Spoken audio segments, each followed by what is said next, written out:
हरे कृष्णा कृष्णा कृष्णा हरे हरे, हरे राम राम राम हरे हरे। हरे कृष्ण। জপ শুরু করতে যাচ্ছেন, কিন্তু সঠিক নিয়মে কিভাবে জপমালায় জপ করতে হয় তার নিয়ম জানেন না।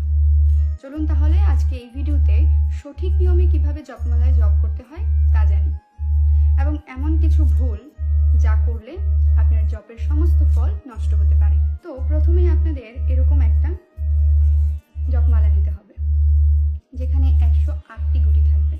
আপনারা যেখান থেকে জপমালা কিনবেন সেখানে অবশ্যই গুটিগুলো গুনে নেবেন যে 108টি রয়েছে কিনা। তো মূলত এই জপমালা তুলসী কাষ্ঠের হয়ে থাকে, কিন্তু যারা আমিষ গ্রহণ করে থাকেন বা নতুন অবস্থায় রয়েছেন তারা নিম কাষ্ঠ বা বেল কাষ্ঠ দিয়ে তৈরি জপমালা ব্যবহার করবেন। তো দেখুন, এই জপমালার একদিকে রয়েছে বড় গুটি এবং অন্যদিকে রয়েছে ছোট গুটি, এবং এর মাঝখানে রয়েছে একটি গুটি যেটাকে বলা হয় মন্দির বা সুমেরু গুটি। এই সুমেরু গুটি থেকে আপনারা জপ কখনোই শুরু করবেন না। অনেকেই এই ভুলটা করে থাকে, আমরা এই সুমেরু গুটিতে ধরে আমরা পঞ্চতত্ত্ব প্রণাম মন্ত্র বলে এরপর জপ শুরু করি। এমনটা করবেন না। এই যে সুমেরু গুটির সামনে যেই বড় গুটিটা রয়েছে সেখানে প্রথমে ধরে আমরা পঞ্চতত্ত্ব প্রণাম মন্ত্র বলবো।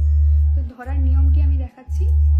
এই যে মধ্যম আঙুলটি রয়েছে সেটার উপরে আমরা সেই গুটিটা রাখবো, রেখে এই যে বৃদ্ধ আঙুলটি রয়েছে সেটা দিয়ে এই গুটিটা আমরা ধরবো, এবং এই তর্জনী আঙুলটা আমরা সাইডে রাখবো।